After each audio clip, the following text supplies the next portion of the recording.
Bienvenidos a vuestro canal de maqueteo, soy Luigi1944 y esta vez os traigo algo un poquito más especial, toda la esencia de la Guerra del Pacífico, los primeros años con un TBD Devastator. Recientemente me he hecho con un par de Devastator de la marca Airfix. En escala 1.72, es un kit que ya viene del año 1973, en concreto este que voy a montar es del año 1975. Lo primero que me encuentro al abrir los kits son las instrucciones completamente amarilladas por el paso de los años. A ver, estos son kits de segunda mano que he encontrado en una página de venta online. Tampoco voy a esperar otra cosa. Uno de los dos que he comprado no tiene la cabina, viene sin el transparente. Y esto pues me representa un pequeño problema, pero bueno, le pondré solución rápido. Una de las cosas que más me llama la atención del kit es que precisamente para ser de 1975 viene bastante bien detallado en cuanto al remachado que utiliza en el casco. Es habitual que en las maquetas vintage o antiguas el dibujo venga hacia afuera en vez de grabado hacia adentro. Estamos últimamente muy acostumbrados a los remaches, a las líneas para adentro, pero antes esto no era así. Así de primeras el encaje de las dos mitades del fuselaje me parece excelente y me llama la atención que dentro de las posibilidades de la propia maqueta y de la época en la que se hizo, viene realmente bien. Una de las particularidades que tenía este avión en la realidad es que tenía las alas hechas en aluminio corrugado. Podemos ver que Airfix lo ha representado correctamente. Además, hay una cosa bastante curiosa, y es que al unir las dos mitades de las alas, todo encaja perfectamente, incluido el corrugado de las alas. Las alas además vienen en dos partes. Esto es, que cada una de ellas la puedes plegar por si quieres hacer una versión que vaya embarcada con las alas plegadas. Y ya que tengo una de las cabinas disponibles, pues vamos a echar un vistazo a cómo era un transparente de los aviones en los años 70. No se ven mal. Sí es cierto que son un poquito más rugosos y hace que se vean un poquito más opacos de lo que deberían, y los pines que unían al peine de piezas están en muy mal lugar, con lo cual tocaría lijar muchísimo y ser muy preciso para darle la forma correcta a ese cristal. Y por supuesto, con el cristal central tampoco te da la opción de dejarlo abierto. Lógicamente esto en los años 70 pues hubiera sido bastante complicado de hacer.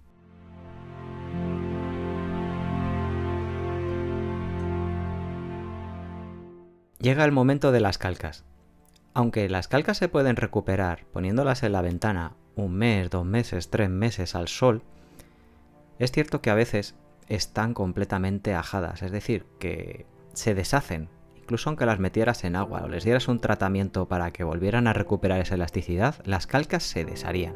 Y no sé vosotros, pero yo desde luego no me la pienso jugar. Voy a doblar el papel y veréis que saltan pequeñas esquirlas de las calcas. Están completamente secas, no tienen nada de flexibilidad. Esto en el momento en el que las ponga, se van a deshacer. Volviendo a las instrucciones y echando un vistazo al kit, vemos que tiene pocas piezas. Es un kit muy sencillito. Los kits de aquel entonces en escala 1.72 eran de este tipo. Era muy raro que uno de los kits tuviera mucho detalle o estuviera con un detalle que digamos bueno. Y cuando digo bueno, me refiero a bueno comparado con el estándar de hoy en día. Ver la maqueta con esta cantidad de rebabas y líneas de molde y todo eso me transporta allá por los años 80 cuando empezaba a hacer mis primeras maquetas. A finales de los 80, con la marca Matchbox y Frog y todas estas. Y Airfix fue una de las que también empecé haciendo. A ninguno nos gustan las rebabas, de hecho medimos que las maquetas son mejores o peores o el molde es mejor o peor por la cantidad de rebabas que pueda tener. Pero es que en un kit vintage puedo decir que tiene hasta su elegancia. Una cosa curiosa es que el anterior dueño sí tuvo tiempo de pintar las tres figuras que llevan. Las tres por supuesto son iguales, pero me hace bastante gracia que las tres estén pintadas. En definitiva, es un kit bastante interesante, primero porque apenas hay oferta del Devastator en 1.72, al menos a día de hoy. Si en un futuro sale algo, pues mira, eso que nos llevamos. Segundo, así de primeras tampoco me parece tan mal kit para tener 50 años. Hay que entender que las cosas han cambiado mucho desde entonces, se miran más también otro tipo de detalles. Y ya que estoy, voy a repasar las calcas del otro avión, a ver si por algún casual estuvieran un poquito mejor, puesto que este trae los plásticos más blancos en vez de tan amarillos. Pero me parece a mí que no, están también destrozadas. Para solucionar el problemilla de la cabina he comprado un set de Falcon. Aquí vienen varias cabinas de varios aviones, odio los vacuformes, pero es que es lo único que hay para reemplazar la carlinga. Igualmente para las calcas he comprado un par de sets de los de Yellow Wings. De estos sets hay uno que es específico para los Devastator y hay otro que es con las escarapelas nacionales de preguerra. Si bien el tema de los vacuformes no es lo óptimo ni por trabajo ni por lo bien que vayan a quedar, es que es lo único que voy a poder encontrar para poder sustituir la carlinga. No vienen mal de transparencia y son extremadamente finos. Esto me va a permitir también hacer la carlinga abierta.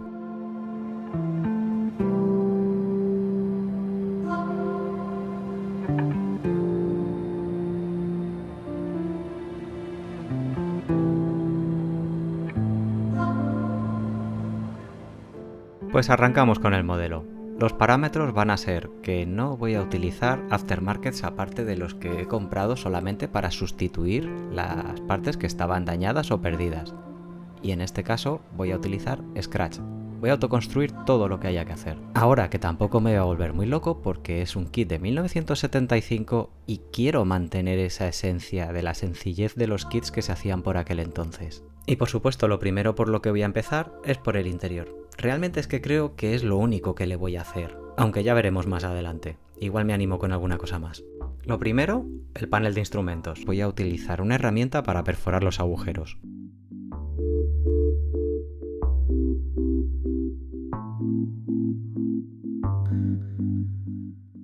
Una vez terminado el panel de instrumentos, lo más lógico normalmente es comprobarlo. Y siempre que hagáis una modificación, comprobadla. Y también voy a utilizar alguna de las piezas de serie que tiene el kit, aunque tenga que modificarlas un poquito. Los interiores y la cabina pues apenas eran figurativos en aquella época. No se prestaba tanta atención a ese tipo de detalle. Era más el aspecto exterior del avión, cerrar la cabina y pum, a la estantería. Desarrollar una colección amplia. No existía esa cultura que hay a día de hoy, de cebar el detalle interior hasta reventar.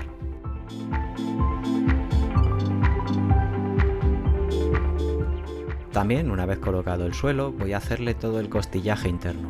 Esto va a ser bastante entretenido porque quiero hacerlo coincidir con los remaches exteriores. Para ello voy a utilizar varilla de Evergreen de 0,25 x 0,15. Es la más finita que hay de forma rectangular.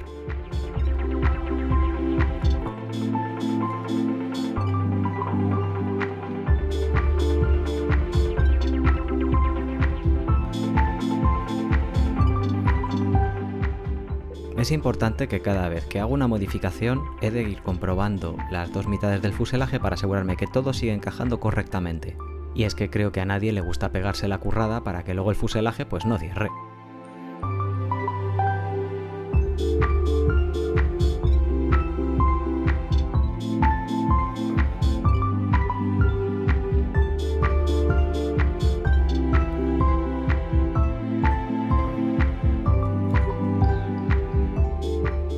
Para retirar el sobrante de una forma bastante precisa, tengo una hoja de afeitar enguantada en cinta de enmascarar. Con esto voy a cortar todas las puntas que sobresalen por la parte superior.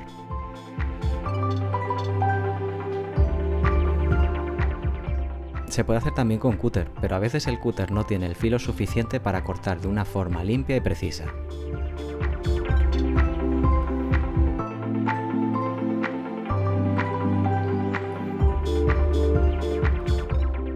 Una vez limpias y ajustadas todas las costillas, una vez más vuelvo a probar todo el conjunto. Esto tiene que seguir encajando en todo momento. Para situar el mamparo de protección entre el puesto del artillero y el operador de radio, he encintado el avión para mantenerlo unido y voy a servirme de una serie de fotografías para ayudarme a colocarlo. Eso sí, tiene que quedar completamente recto y el fuselaje tiene que mantenerse encajado.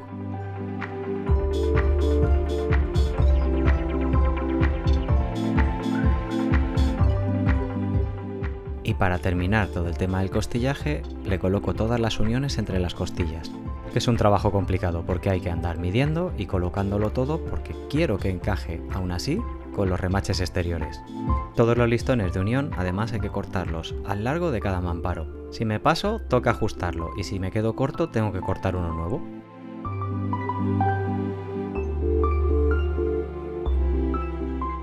Déjame en comentarios cuál es la maqueta más antigua que has hecho últimamente. ¿O qué es una buena maqueta para ti hoy en día? O si lo prefieres, dime cuál es esa chusta o la peor maqueta que has hecho en tu vida y qué es lo que hiciste para acabarla. Si no salió volando por la ventana, claro.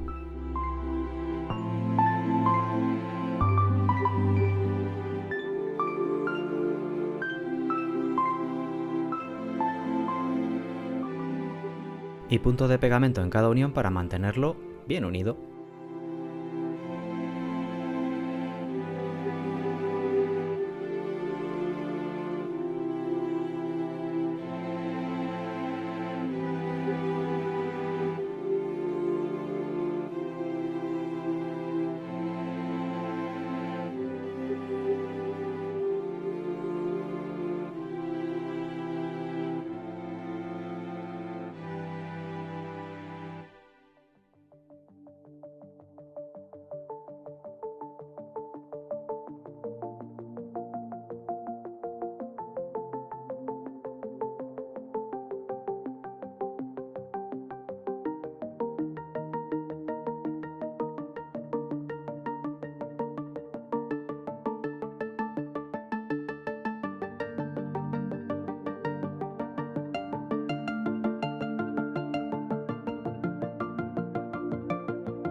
Aquí podéis ir viendo cómo va quedando, de una zona terminada a una que no lo está.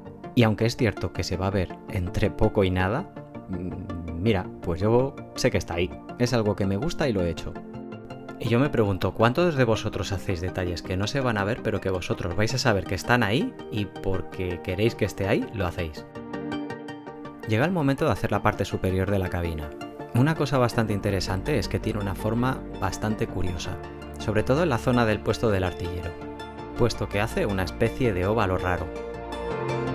Voy a comenzar haciendo una serie de agujeros con el cúter dándole vueltas sobre la pieza y luego le voy a meter el escariador. Sí, es el que utilizo tanto para los barcos. Es una herramienta que no sabíais que ibais a necesitar hasta que la tenéis.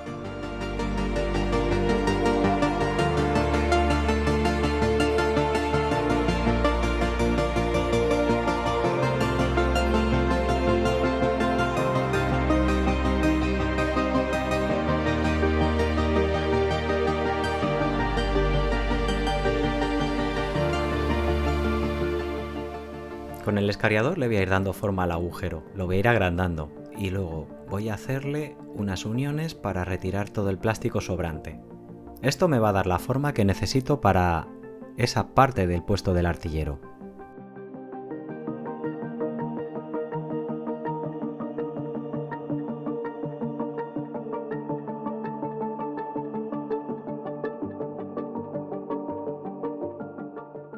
Esta pieza la voy a rematar a lima. Con esto quiero darle la forma final en ese puesto de artillero.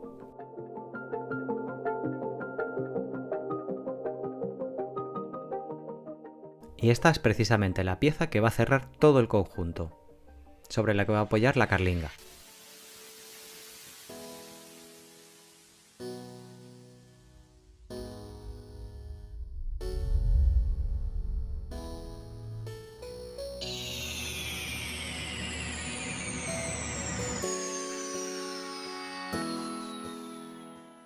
En la parte inferior del morro del avión lleva una especie de cristalitos, que me imagino que serían para que el piloto pudiera ver algún tipo de aproximación hacia el portaaviones o a tierra, pero vienen con un defecto de molde.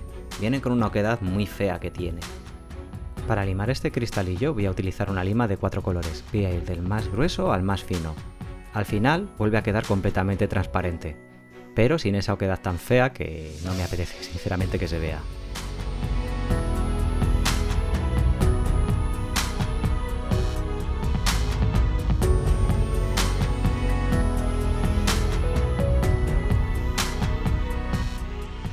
También, y para ir preparando ya ciertos detallitos del interior, voy a aligerar los asientos. Los asientos que trae el kit son extremadamente gordos, así que voy a afinarlos.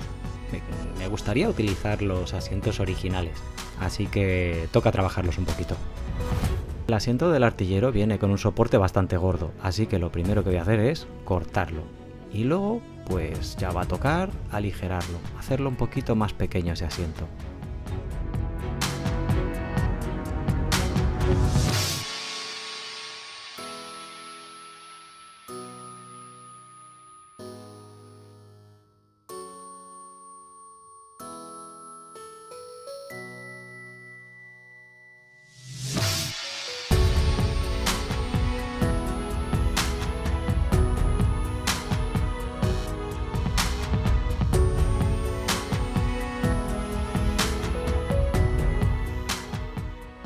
Para esto voy a utilizar las limas estándar de Tamiya.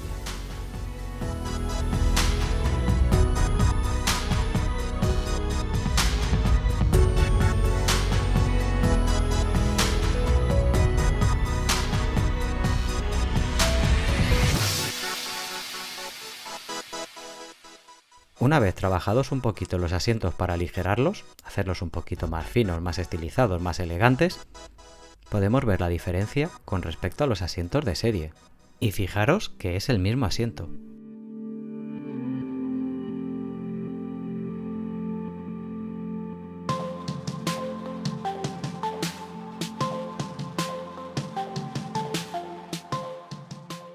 Mirando fotos le he preparado una serie de detallitos. Esto es para molar el interior, no es otra cosa. Le he hecho una radio en Scratch, le he hecho también algunos instrumentos que lleva en el puesto del operador y creo que le va a dar un toquecito al conjunto, aunque apenas se vaya a ver después. Por supuesto, no va a quedar nunca ni tan elegante, ni tan detallado, ni tan fino como si hubiera utilizado un set de fotograbados o algo específico diseñado para este avión si lo tuviera. Pero es que creo que es lo que debo de hacer en un kit de 1975 si quiero mantenerlo con esa esencia. Me toca currármelo a mí. Al menos en mi cabeza no tiene ningún sentido hacer que la maqueta pierda esa esencia que tiene de un kit de hace 50 años, con los detallados de hace 50 años.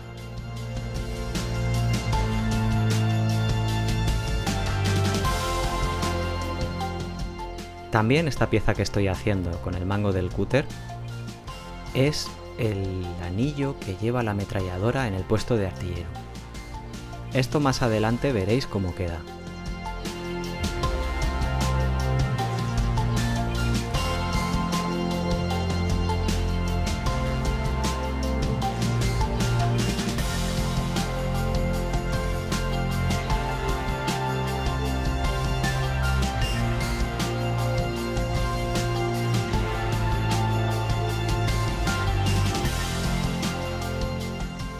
Esto que estáis viendo ahora es el kit original, tal como venía, con el interior como venía, y podéis ver que simplemente con un poquito de trabajo, es decir, vamos a pasárnoslo bien con una maqueta y vamos a hacerle perrerías, se puede lograr un resultado que yo creo que es bastante digno para una maqueta de 50 años. Desde luego que para mí ha sido como volver a los 90, muy a comienzos de los 90 o finales de los 80, cuando hacía estas cosas en las maquetas y no había tanto fotograbado y tanta historia de por medio. Si además tenías la suerte de que en la tienda de maquetas tenían planchas de estireno, podías hacer todas estas cosas. Y podían quedar mejor o peor, pero era lo que podías y lo que sabías hacer en aquel entonces. Porque por aquel entonces no había otra cosa. Os espero en la parte 2. Dale al botón de suscribirte si todavía no lo has hecho. Dale, que es gratis. Toca la campanita para mantenerte al día de nuevos vídeos.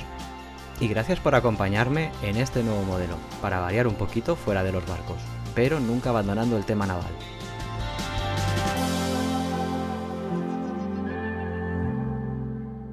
Quiero dar las gracias a la genial marca de figuras Ion Model y a los chicos del foro de Full Metal Modeling. Gracias, chicos. No te olvides de suscribirte a mi canal, eso me ayuda a crear nuevos vídeos, tocar la campanita para mantenerte informado y dejarme tu like. También déjame todas tus dudas abajo en la caja de comentarios. Nos vemos en vuestro canal de maqueteo.